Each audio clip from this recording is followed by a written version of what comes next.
La respuesta a sus preguntas, aquí, en Solución Bíblica. Comenzamos.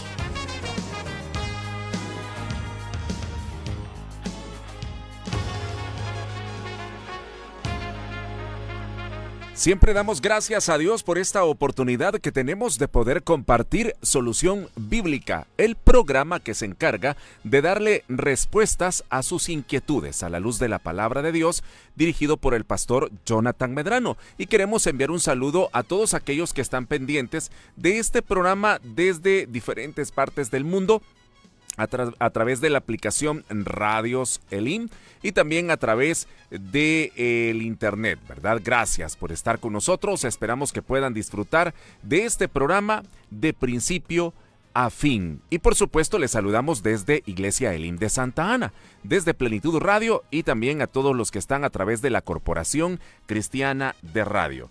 Queremos darle paso entonces a nuestro pastor que ya está con nosotros. Hermano, bienvenido. Hermano Douglas, un saludo para todos nuestros oyentes que ya están pendientes de la transmisión de Solución Bíblica desde los estudios de Plenitud Radio. Nos alegra mucho volvernos a encontrar en esta cita de aprendizaje en la que a través de las preguntas de nuestros oyentes podemos conocer un poco más acerca de la palabra de Dios y también ser fortalecidos en esa fe que identifica al cristiano como discípulo de Jesús. Así es, y bueno, es importante siempre estar volviendo a la palabra de Dios para poder resolver quizás aquellas dudas que van surgiendo, y queremos agradecer a aquellos que siempre tienen la confianza de poder compartir sus inquietudes a través del 7848-5605 o que lo hacen a través de las diferentes páginas, la del pastor Jonathan Medrano o la página de Plenitud Radio. Vamos a comenzar y queremos compartir la primera inquietud. Pastor dice de la siguiente manera: ¿por qué si muchos cristianos creen en la justificación por fe, por qué sus obras no los hacen ver como personas verdaderamente justas?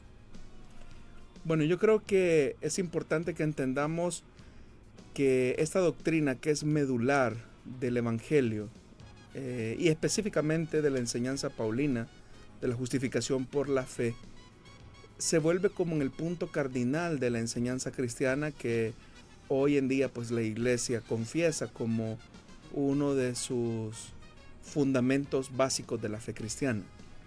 Pero una cosa es la justificación como un acto legal en la que Dios declara justa a una persona, y otra cosa son las acciones que evidencian ese acto legal que Dios ha decretado en una persona.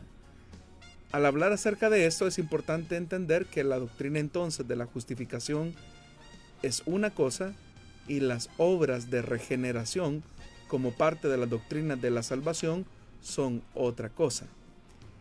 Vamos a comenzar primero con la definición de justificación. La justificación, como repito, es ese acto judicial por el que Dios declara inocente a una persona y la libra de toda acusación que podría presentarse contra ella. Creo que estamos bastante relacionados cuando, por ejemplo, un juez declara inocente o culpable a una persona. En el caso de nuestro país, por ejemplo, existe lo que se conoce como una presunción de inocencia, es decir, que toda persona es inocente hasta que se demuestre lo contrario. Al menos eso está estipulado dentro de nuestra normativa legal. En la práctica es otra cosa, pero al menos eso es lo que plantea la norma. Y obviamente que cuando se admite el tema de la presunción de inocencia, será pues el juez el que va a tener que determinar si esa persona, sobre la base de las evidencias, es inocente o culpable. Pero ese acto en el que el juez declara a una persona inocente o culpable tiene efectos legales en la vida de esa persona. Si el juez declara inocente a una persona de determinados cargos, pues inmediatamente la persona sale libre del juzgado y vuelve nuevamente a su vida normal. Pero si una persona es declarada culpable, pues obviamente va a tener que ser procesado para ser trasladado al centro penitenciario, donde va a tener que purgar su pena. Pero quiero que notemos algo. La sentencia que un juez determina va a determinar las acciones subsecuentes de lo que será la vida de esa persona. De la misma forma Dios no tiene necesidad de saber si una persona es inocente o culpable, porque ya Dios lo sabe, y Dios sabe que todos, sin excepción, todos los seres humanos, somos declarados culpables delante de Dios. Entonces, cuando Dios declara inocente a una persona, está determinando lo que va a hacer la vida de esa persona el resto de su vida. Y por eso es que ya no va a haber una acusación formal que lo declare como culpable a ella. Y a eso se refiere el apóstol Pablo cuando en su carta a los romanos dice que no hay condenación para los que están en Jesús. Porque si Cristo es el que justifica, ¿quién es el que podrá acusar a los escogidos de Dios? Entonces, ese es un elemento que se vuelve importante. Ahora, no es que Dios declara justa a una persona, ya lo dijimos, sobre la base de las buenas obras que tiene esa persona. Porque Dios mismo nos ha declarado a todos culpables de pecado. Pablo, cuando escribe su carta a los romanos, él dice, no hay justo ni aún uno. Entonces, ¿sobre qué base o sobre qué argumentos legales que no contraríen la santidad de Dios, el carácter bueno de Dios, es que Dios declara justa a una persona? Lo hace precisamente a través de su Hijo Jesucristo. Es decir, la paga del pecado es muerte, porque siendo que todos somos pecadores, la paga del pecado es muerte. Pero por la muerte de un inocente es que finalmente nosotros alcanzamos la vida.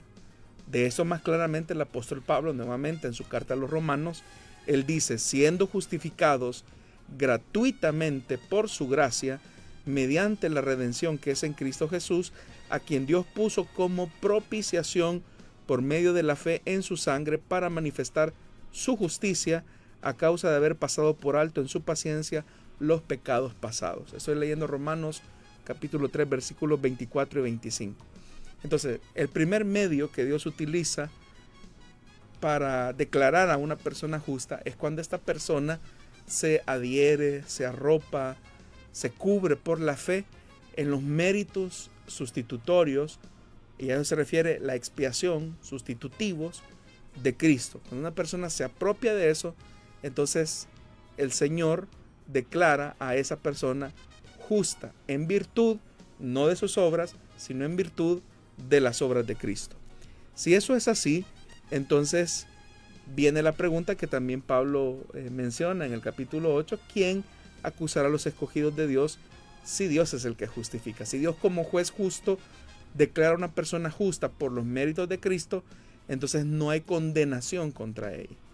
Pero como ya lo decía, la justificación también tiene efectos en la vida de esa persona. Y así como, por ejemplo, una persona que es llevada a juicio porque se presume que es culpable y al declarársele inocente por parte de un veredicto de un juez, esa persona recobra su libertad y puede volver nuevamente a ejercer todos sus derechos civiles. Así también las personas que son declaradas justas por Dios recobran la libertad, recobran también la voluntad para hacer lo correcto, para no vivir conforme a sus deseos pecaminosos, sino para poder vivir en armonía haciendo la voluntad de Dios. Entonces, la justificación se recibe por medio de la fe. Entonces, siendo que esto es así, un elemento conduce al otro.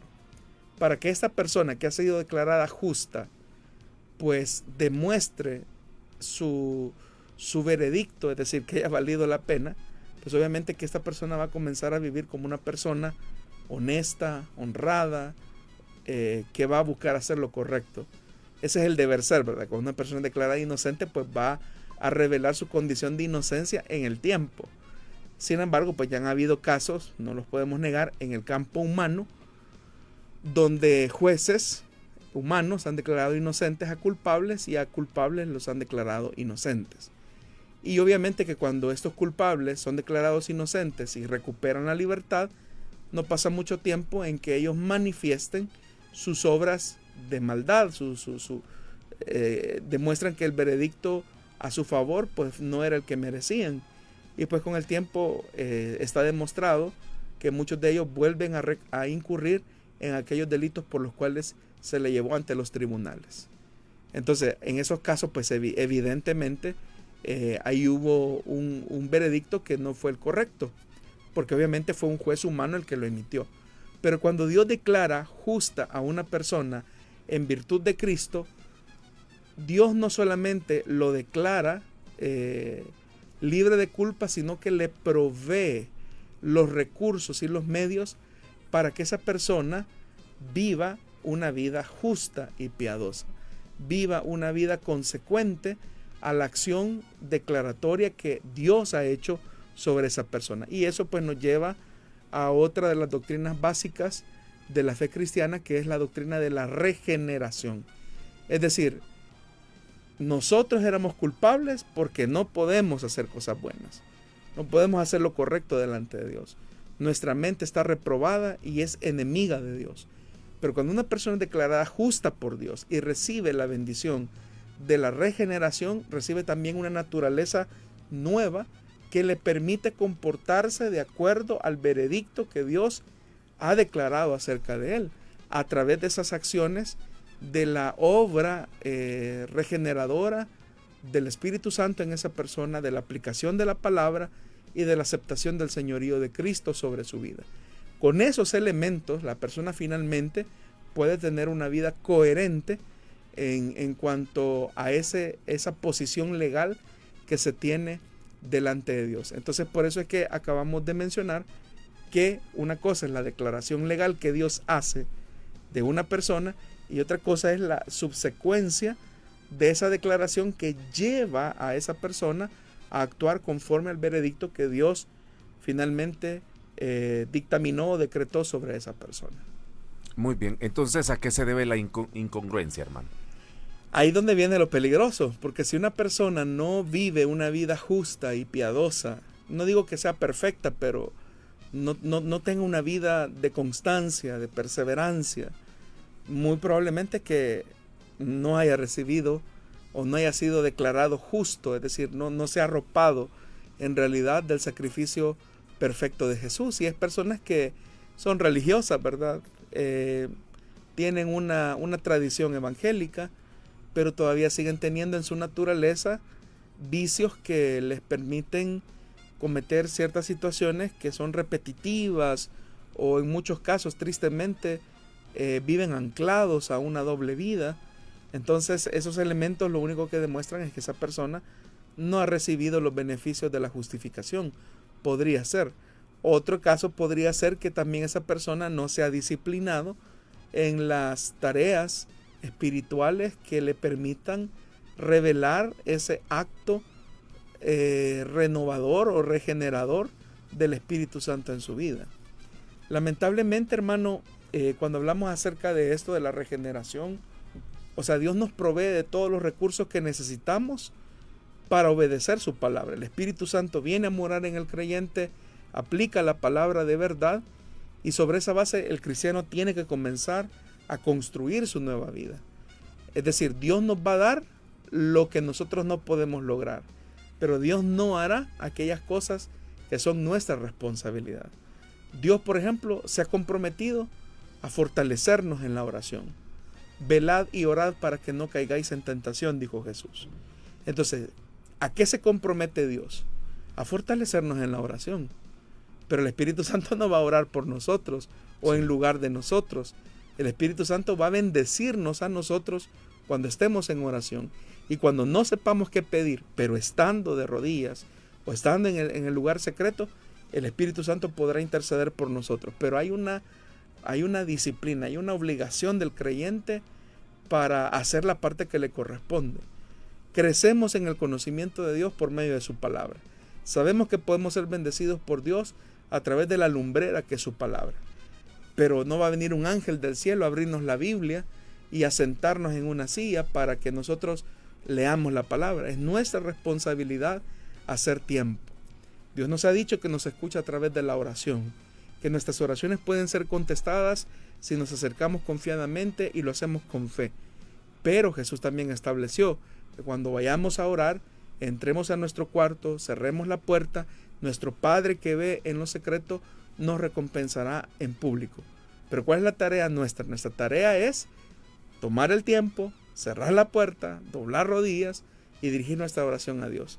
Dios está listo para escuchar nuestra oración, pero somos nosotros los responsables de doblar nuestras rodillas delante de Dios, teniendo un espacio para hacerlo en comunión con Él. Es decir, una cosa no sustituye la otra. Nadie puede asumir también que ignorancia o que no lo sabía y que por esa razón es que no ha cambiado totalmente. Todos los cristianos estamos en un constante crecimiento y en realidad cada vez que vamos a la oración, leemos la palabra, ellos son como un espejo que nos permiten ver que hay muchas áreas en nuestra vida que no están cambiando. Y cuando no estamos cambiando, no estamos produciendo el fruto del Espíritu, es ahí donde nosotros podemos pedirle a Dios que nos ayude a través de su palabra, a través de la oración, a través de la confesión los unos con los otros, a través de aprender a llevar las cargas los unos de los otros. Son como parte de esos elementos y esas disciplinas espirituales que van a ir sumando al carácter del cristiano. Si esas cosas no se hacen, lamentablemente el cristiano se va a quedar en una condición de carnal. O sea, Pablo lo describe así, como un niño o como una persona carnal. Entonces, por eso es que a veces encontramos a muchas personas que tienen mucho tiempo de estar en la iglesia, seguramente tienen dones espirituales como los corintios, quizás tienen hasta privilegios dentro de la iglesia, pero su comportamiento es un comportamiento inmaduro. Y la inmadurez de ese comportamiento solamente es el resultado de una vida que no ha sido anclada a la voluntad de Dios en el Espíritu y que obviamente no se está disciplinando en aquellas áreas en las que debería de crecer. Entonces, que Dios nos ayude a cada uno de nosotros a vivir en esa dimensión, a disfrutar de la vida plena a la que fuimos llamados. Muy bien. Pastor, gracias por ayudarnos a comprender esta primera pregunta que se toca en este programa. Vamos a ir haciendo una pausa y luego vamos a volver para continuar con más del programa Solución Bíblica. No nos cambien.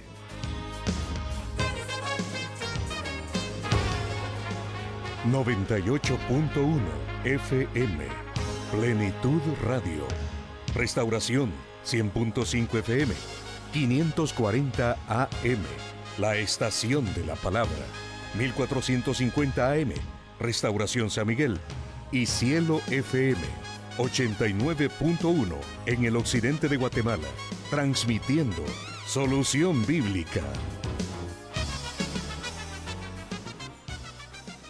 Bueno, nos alegra poder continuar con este programa. Saludos para usted que en medio del tráfico disfruta de esta transmisión especial desde Santa Ana con el programa Solución Bíblica. La siguiente pregunta dice de la siguiente manera, pastor, ¿qué pasó? Bueno, no, ¿es verdad que el lavacro de pies es otra ordenanza que Jesús instituyó, al igual que el bautismo y la cena del Señor? Uno no puede negar que en el Evangelio de Juan, el Señor Jesús, previo a la cena pascual, lava los pies a sus discípulos como una evidencia clara de lo que debe de ser la actitud cristiana en relación al servicio y al poder. Es decir, el poder del cristiano está revestido de una cualidad de humildad, de servicio a los demás, en la que la posición no debe de ser un impedimento para poder bendecir a otras personas y servir a otras personas. Sin embargo, lo que Jesús está señalando en el Evangelio de Juan, cuando vemos que Él lava los pies a sus discípulos, tiene que ver más como un ejemplo o una ilustración de lo que debe de ser el servicio y el liderazgo cristiano y de cómo eso expresa la comunión que los cristianos tienen para con el Señor y con sus hermanos.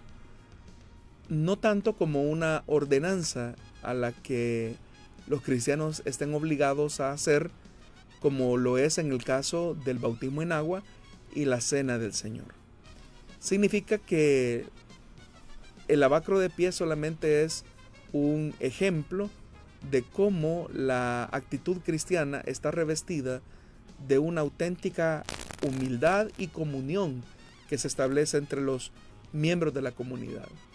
Jesús, siendo el maestro, no tuvo impedimentos para agacharse y lavarle los pies a sus discípulos y secarlos. Si él, siendo el maestro, hizo lo que hizo, pues obviamente que somos llamados también nosotros a seguir su ejemplo. Es decir, que una posición, un privilegio, no nos impida tomar actitudes de servicio.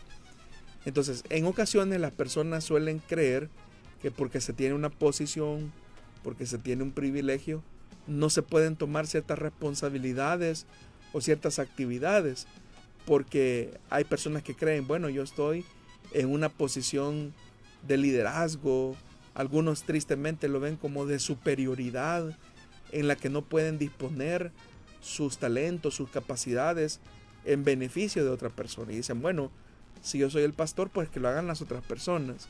Si yo soy un coordinador de un privilegio, que lo hagan mis subalternos. Y esa filosofía de la que está impregnada el mundo es precisamente lo que Jesús quiso sustituir al tomar ese acto de siervo, de servicio, frente a sus discípulos.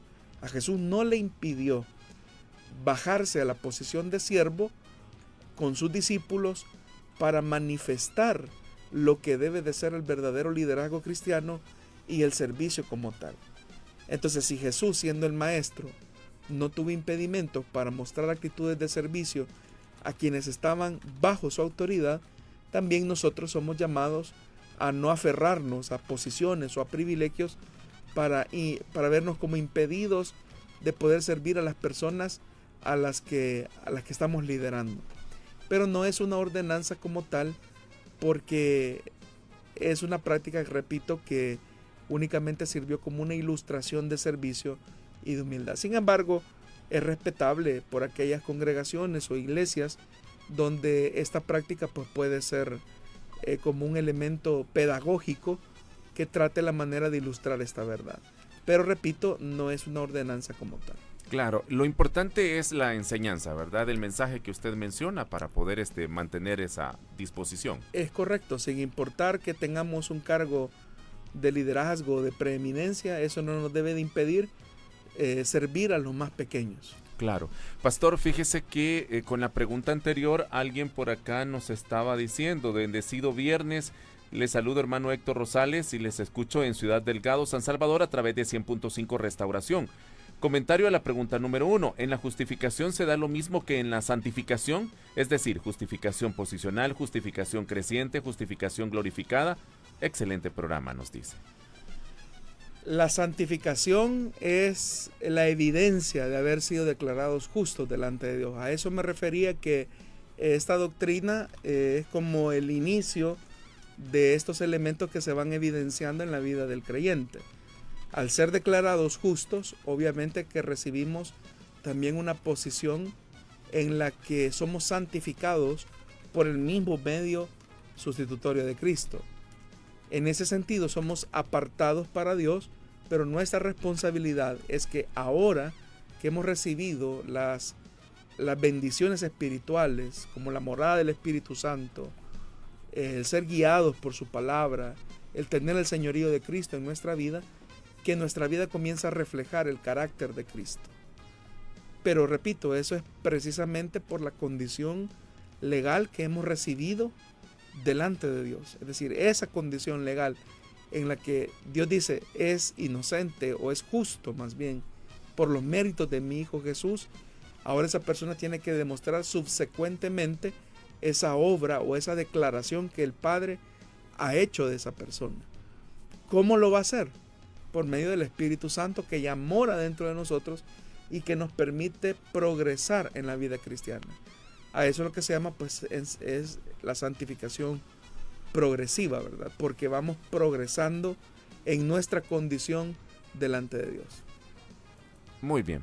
Bueno, ahí está la respuesta al comentario que nos hace nuestro oyente. Vamos a irnos a una pausa más y por supuesto siga pendiente porque el programa continúa. Hay otras preguntas que queremos compartir con usted.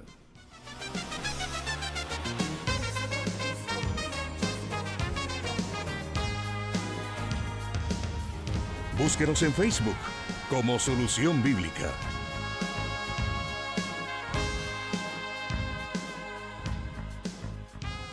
Bueno, y saludamos a quienes están a través de las redes sociales, a través de Facebook. Gracias por dejar sus comentarios.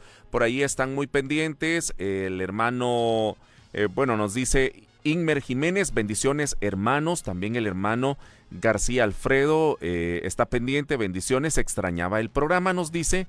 Y el hermano Román Martínez, que también ahí está, ¿verdad? Saludos y bendiciones, hermanos, nos comenta. También la hermana Verónica de Chicas, gracias, dice, Dios le bendiga, hermanos, excelente programa, nos ayuda a resolver muchas dudas. Nos deja su comentario. Y de Isa Herrera, nos saluda desde San Martín, nos dice. Bueno, vamos entonces con una pregunta más en este programa de Solución Bíblica. Y dice de la siguiente manera, pastor, ¿es correcto que se censure a un líder espiritual cuando emite su opinión no tan favorablemente sobre la realidad nacional, en tanto que se elogia a otros porque comparten y hasta bendicen a quienes ejercen el poder? Bueno, esa tensión que vemos hoy en día, no solamente en nuestro país, sino que en otras partes del mundo, como los Estados Unidos, donde encontramos una controversia en lo que debe de ser el actuar de un líder espiritual, de un pastor, sobre los temas de realidad nacional, se debe a que precisamente no hay una conciencia clara de lo que debe de ser la misión de la iglesia, que es la de ser sal y ser luz. Lo que dice el oyente es totalmente cierto, ¿verdad? Es algo que muchas personas han notado, que cuando un líder religioso, ¿verdad?, llámese pastor o llámese un sacerdote, emite un comentario que a lo mejor no favorece la narrativa oficial, normalmente tiende a ser censurado, criticado y lo que es peor, hasta ofendido en redes sociales, por ejemplo, que es donde se ve ese tipo de atropellos, de descalificación hacia quien emite esa opinión. Pero en otras ocasiones, cuando son otros líderes espirituales los que opinan a favor de la narrativa oficial, entonces se les llama siervos de Dios, se les llama personas que están haciendo lo correcto, porque es lo que Dios espera. Entonces es una contradicción completa. Pero esa tensión no es nueva. La encontramos, por ejemplo, en el libro, en el Antiguo Testamento, a través, por ejemplo, de la discusión que tenía, por ejemplo, los profetas del Antiguo Testamento, en ocasiones con falsos profetas. Ambos profetas decían hablar en nombre de Dios. Lo único que sus mensajes eran totalmente contradictorios. Esa fue la tensión que vivió Jeremías en la época previo a la deportación. Mientras Jeremías estaba señalando la inmoralidad de la clase política y religiosa de Judá, habían otros y que como consecuencia de esa inmoralidad iban a recibir el castigo de parte de Dios. Habían otros falsos profetas que, hablando en nombre de Dios, se atrevían no solamente a cuestionar a Jeremías, sino que daban supuestas profecías de bendición, tales como, por ejemplo, que no iban a caer ante los caldeos, que iban a ser libres de Nabucodonosor, de la opresión de Nabucodonosor, en tanto que Jeremías les reprendía y les decía todo lo opuesto, ¿verdad? Como consecuencia de ser él el único que hablaba en oposición a ese discurso oficialista que había en Judá, pues Jeremías tuvo que ser rechazado, tildado como un apátrida, un traidor, alguien que no estaba en sintonía con la voz de Dios. Y bueno, los que han leído el libro de Jeremías saben todos los momentos difíciles que tuvo que vivir el profeta y en ocasiones donde estuvo casi al borde de la muerte. Jeremías fue maltratado, golpeado, lanzado, por ejemplo, a una cisterna de la ciudad, que no se ahogó porque era una época seca y no logró ser sumergido totalmente, pero pasó mucho tiempo ahí.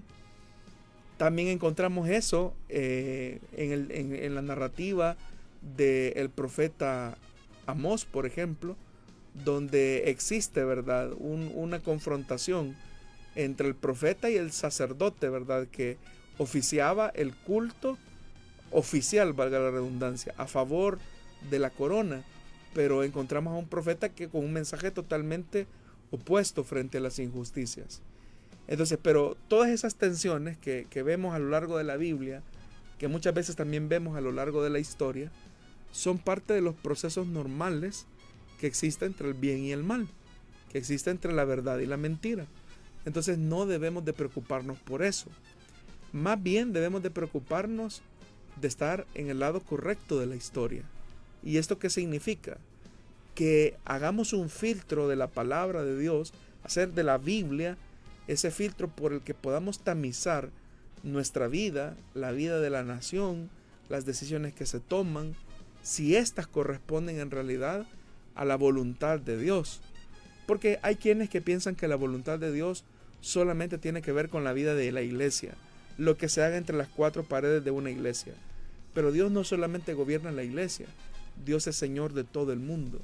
Y en ese sentido, la iglesia como una conciencia, o debe de ser una conciencia de la nación, debe de tener también una posición de rectitud frente a la injusticia, de denuncia frente al flagelo que comete la opresión o cualquier sistema opresor, ¿verdad? Debe de existir una posición de parte de la iglesia. Y obviamente que asumir ese rol no es fácil, porque es más cómodo sumarse hasta el punto de bendecir las injusticias.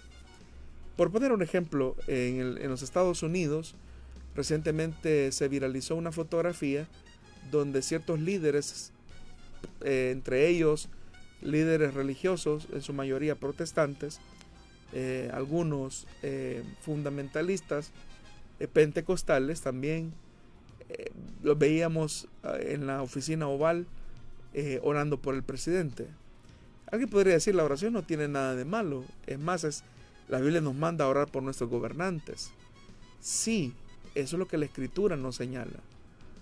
Pero cuando esta oración es simplemente un instrumento de propaganda oficial en la que se hace ver al líder de turno como una persona piadosa, como una persona que vive dentro de la voluntad de Dios, aunque sus hechos demuestran otra cosa, como es la realidad que vive los Estados Unidos actualmente, pues obviamente que existe una contradicción en esos elementos.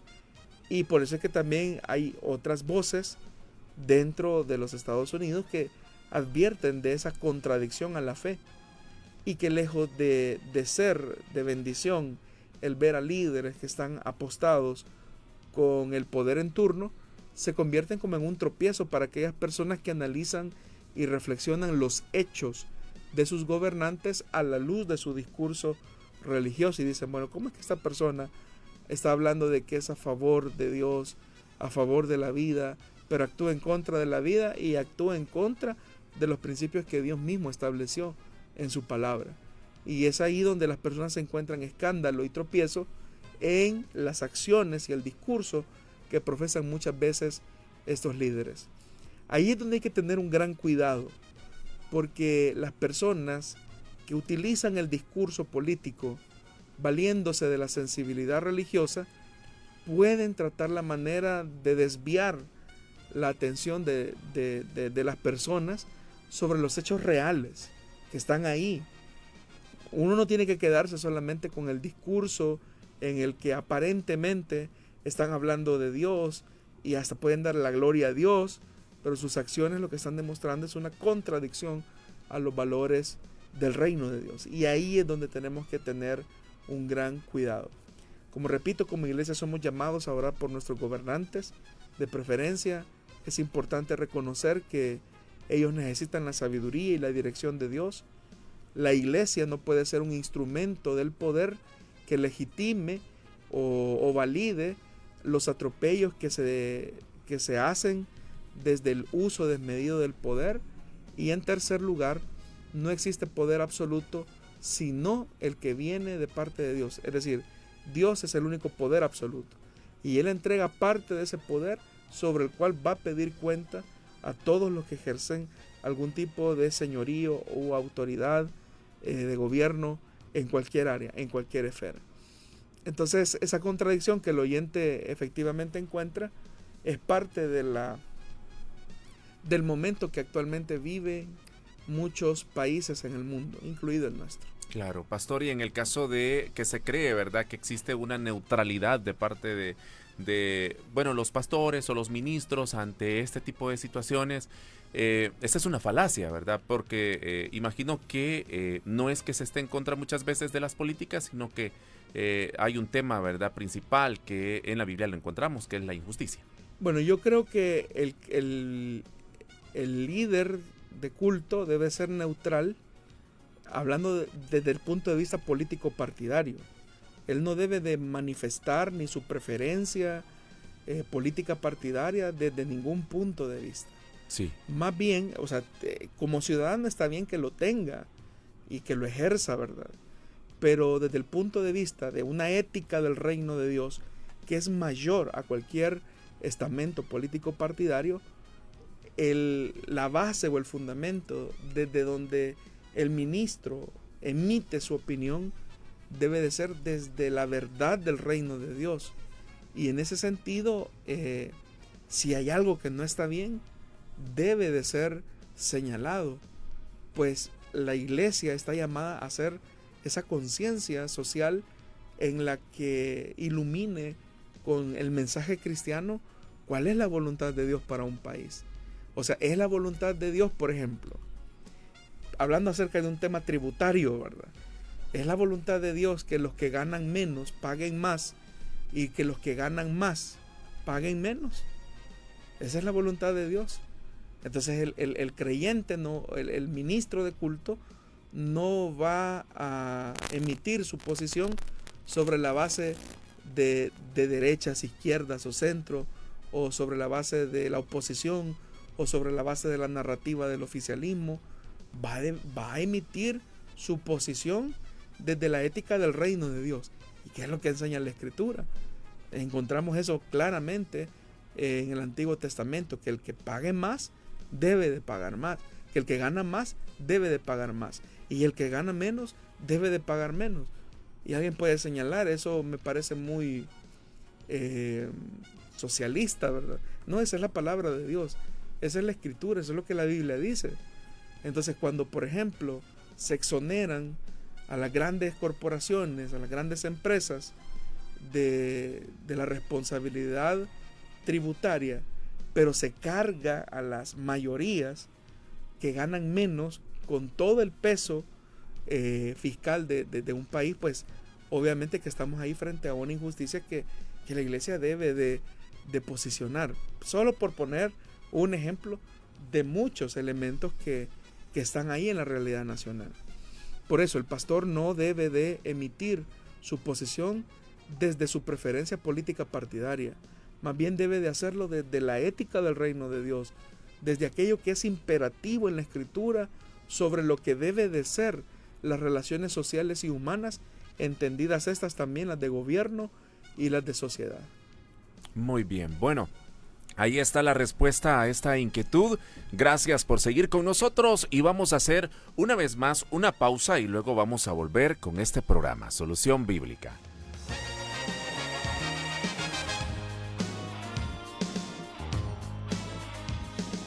Escríbenos tus preguntas al número de WhatsApp de Plenitud Radio, 503-7848-5605, y número de WhatsApp de Restauración, 503-7856-9496.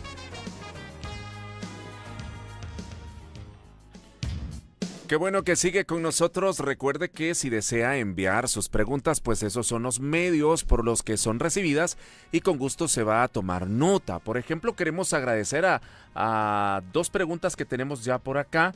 Vamos a ver. No nos dice exactamente desde dónde nos escribe, pero gracias. La vamos a tomar en cuenta y luego pues el pastor en el siguiente programa le va a dar la respuesta. Bueno, pastor, la siguiente pregunta dice de la siguiente manera: ¿qué pasó con la vida de Caín? Bueno, en el libro de Génesis se nos plantea, ¿verdad?, cuál fue la sentencia que Dios dictaminó sobre Caín. y es que él iba a cargar con el peso específicamente del pecado que cometió en contra de su hermano.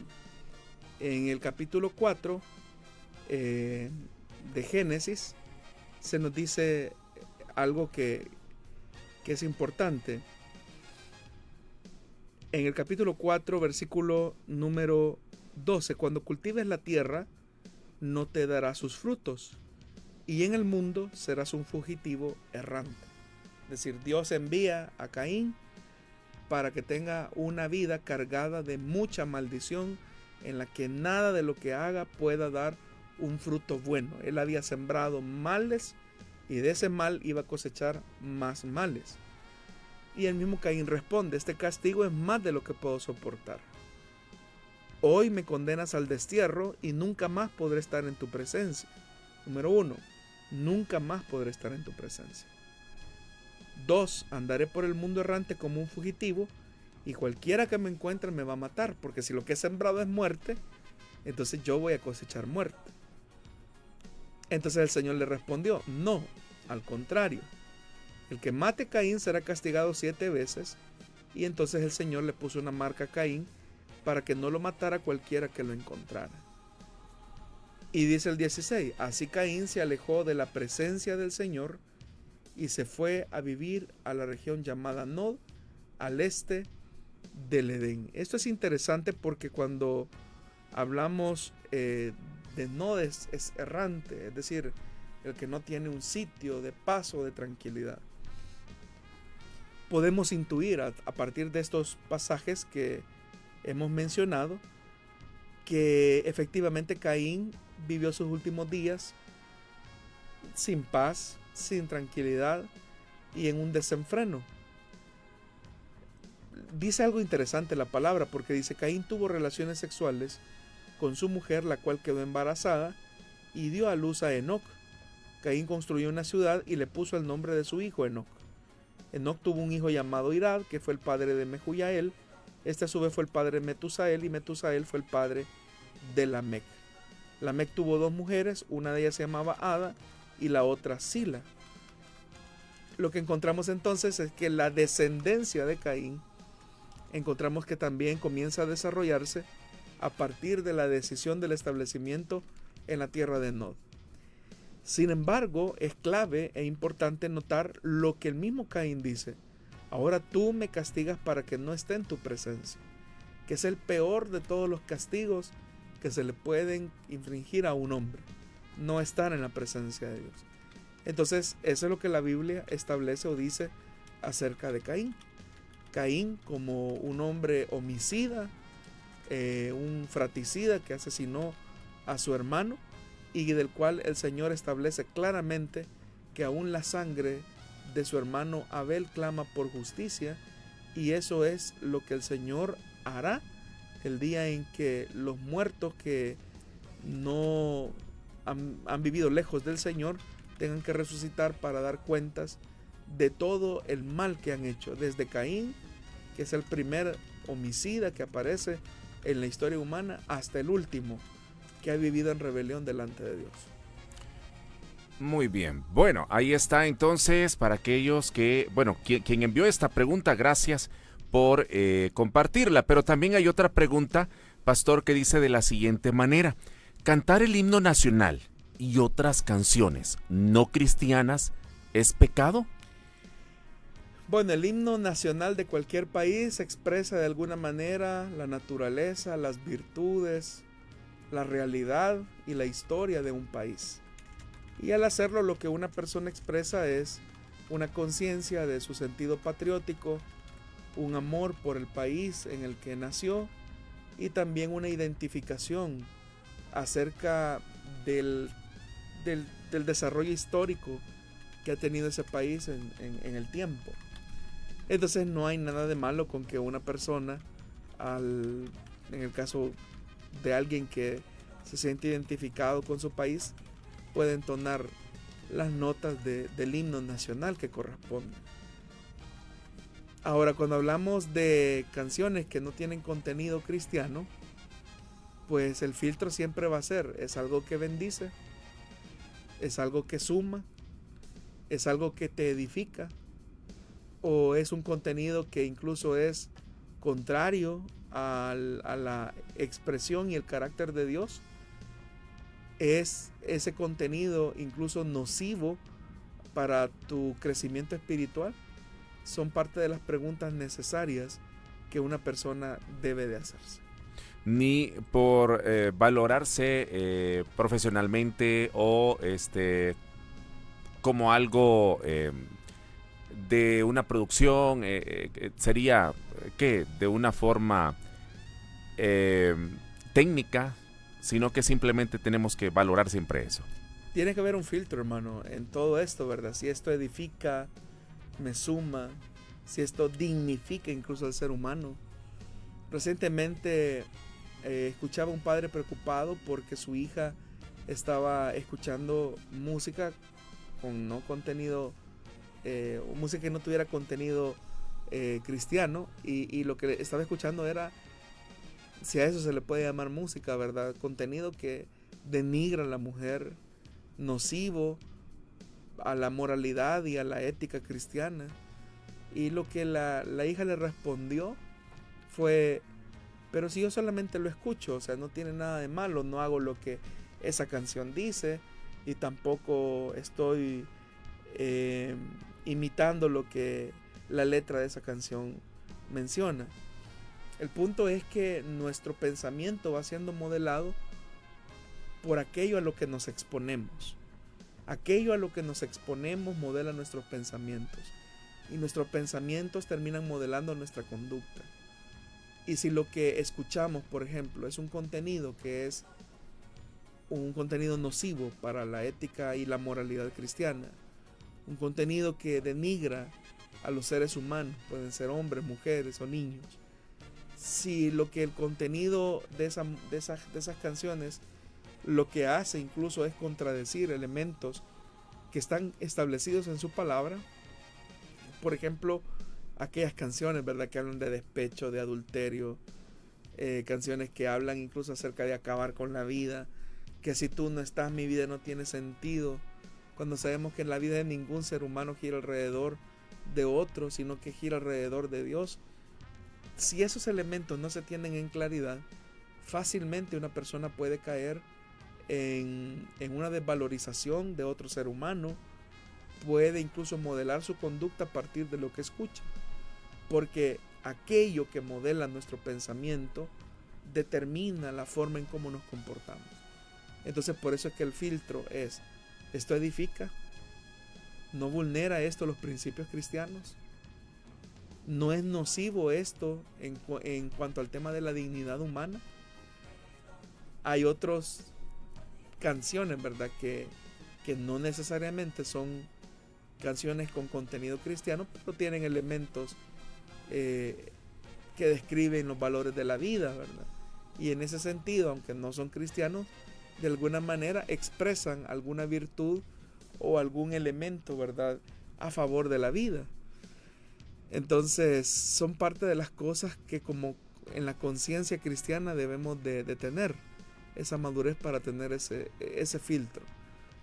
Yo sé que muchas veces las personas lo que escuchan, a veces, y hablo de las personas no creyentes, en ocasiones es lo que incita al desenfreno, incita al libertinaje, y obviamente que eso es algo a lo que un cristiano pues jamás deberá de permitir que su pensamiento sea modelado por esos contenidos.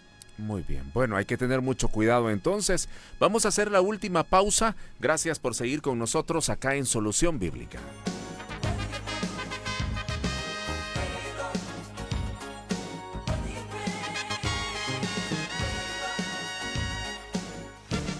Escríbenos tus preguntas al número de WhatsApp de Plenitud Radio, 503-7848-5605, y número de WhatsApp de Restauración, 503-7856-9496.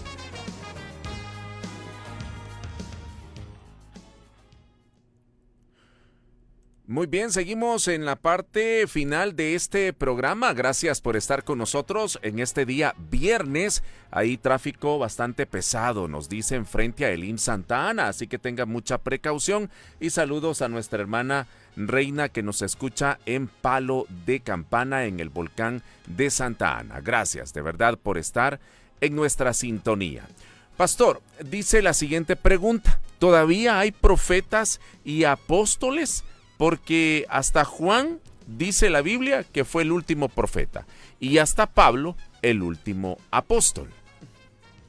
Bueno, hay que leer un poco con más cuidado. Cuando hablamos acerca de los ministerios, el Señor mismo dice que Él estableció apóstoles, profetas, evangelistas, pastores y maestros. Y esto precisamente para que todos lleguemos a la unidad y a la estatura del varón perfecto que es Cristo.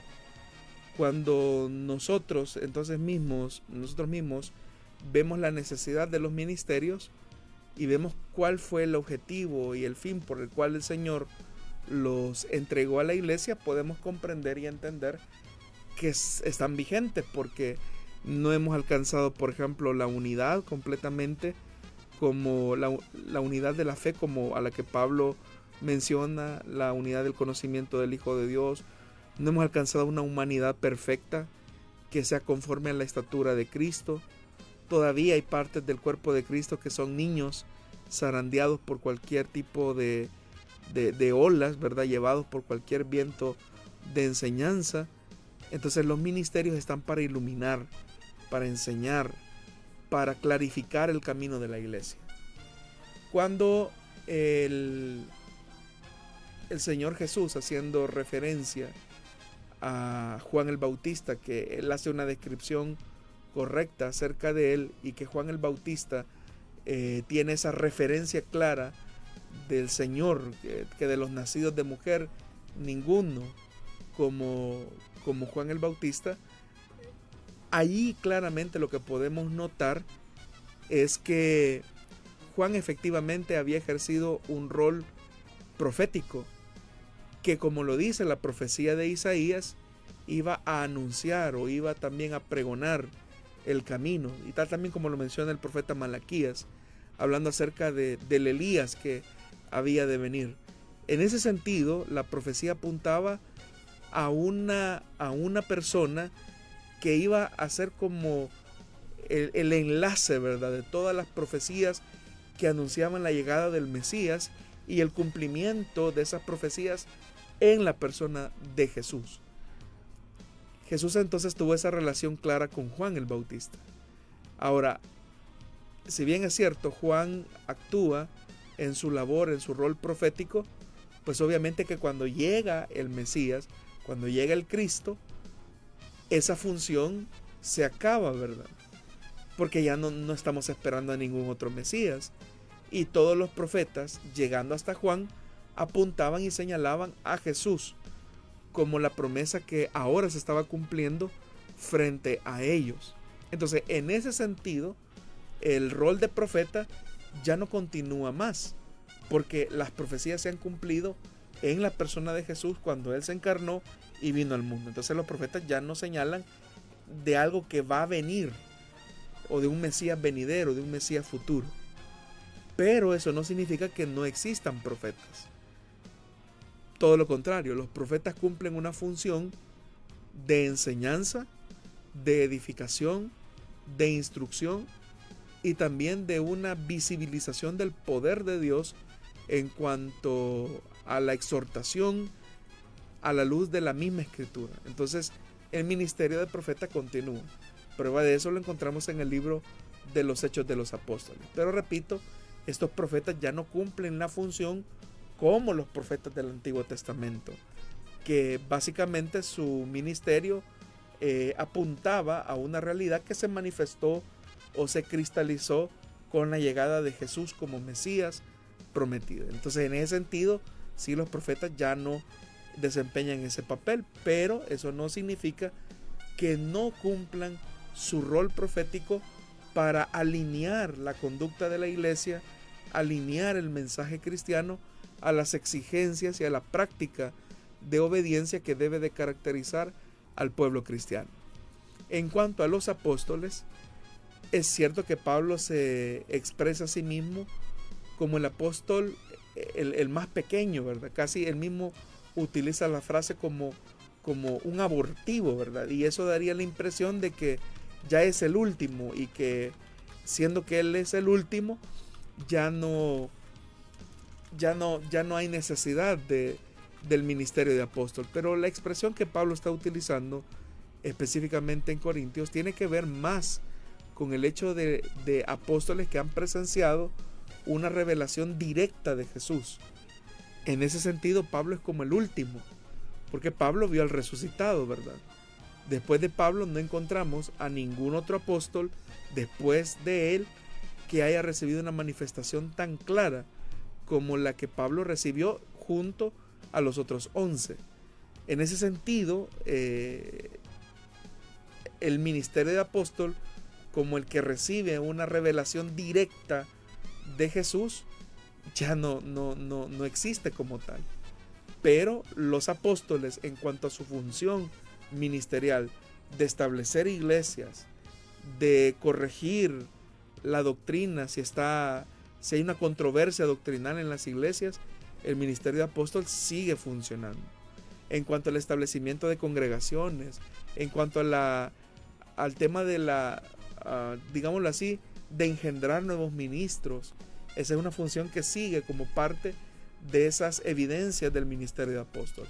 Pero en cuanto a que exista hoy un apóstol que recibe una revelación directa de Jesús y que esto sea como una novedad que no se encuentra en la Escritura, eso ya es algo que obviamente ya no es posible, porque ya toda la revelación de Dios en su palabra está más que contenida. Muy bien, la verdad es que esperamos que pueda tomar en cuenta cada detalle que se ha compartido, querido oyente, quien nos envía esta pregunta, y el tiempo pues ha llegado a su final y queremos agradecerle, pastor, por habernos acompañado en esta edición de Solución Bíblica. Gracias a usted, hermano Douglas, y a nuestros oyentes que fielmente nos acompañan en este programa. Muy bien, nosotros vamos a seguir con nuestra programación y le dejamos la invitación para que siempre esté pendiente de este programa, Solución Bíblica.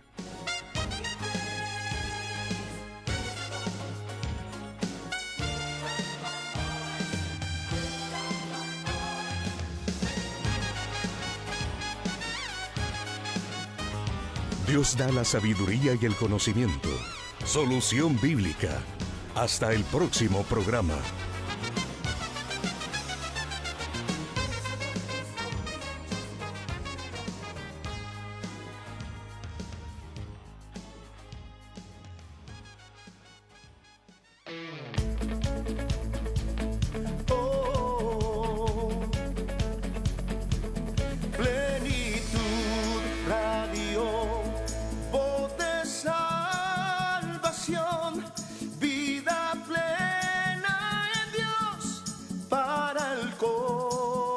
Son 31 años anunciando hoy el Evangelio de Jesucristo en cada canción. Plenitud Radio. Vida plena en Dios. Cada viernes es una nueva oportunidad para acercarnos más a Dios a través del estudio de su palabra. Le esperamos este día a las 6:15 de la tarde en el IM Santa Ana, Final 29, Calle Poniente, Barrio San Antonio.